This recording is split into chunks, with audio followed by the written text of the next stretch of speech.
Roche Beaubois dédie ce message à tous ceux que le design fait rêver. En ce moment, ce sont les 10 jours Tentation.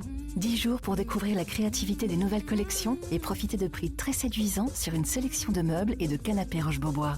Mais ne perdez pas de temps. Les prix Tentation Roche Beaubois, c'est jusqu'au 25 mars seulement. Liste des magasins ouverts ce dimanche sur rochebeaubois.com.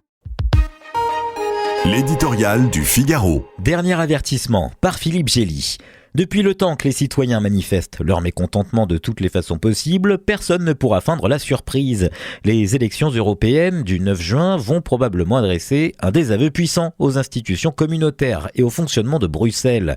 Une sorte de dernier avertissement avant plus ample dégâts, sous forme d'une poussée des courants de droite nationalistes, accompagnée d'un reflux des centristes et des Verts. Si les projections du vaste sondage que nous publions, réalisé par Ipsos pour Euronews dans 18 pays, se vérifient dans les urnes, seul le maintien des conservateurs modérés et des sociaux-démocrates empêchera que le pouvoir parlementaire ne bascule entre les mains des eurosceptiques. Pour cette fois, cette lente marche des souverainistes contre une autorité supranationale jugée défaillante n'est que l'ombre portée des situations nationales. Des partis de droite radicale ou d'extrême droite sont aujourd'hui en première ou deuxième position sur l'échiquier politique dans plus de la moitié des États membres de l'UE. Leur nationalisme les empêche de s'entendre pour former une force politique cohérente au Parlement de Strasbourg, mais ils prospèrent sur un terreau commun, mis en relief par un autre sondage Ipsos fin 2023.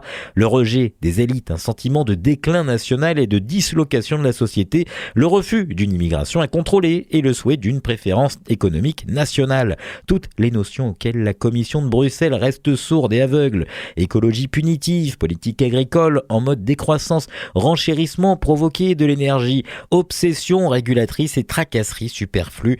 L'Europe, ce beau projet d'union pour la paix, est devenu un irritant pour la vie quotidienne de ses citoyens. Son échec cardinal, les frontières passoires menacent de remettre en cause des acquis appréciés comme la libre circulation.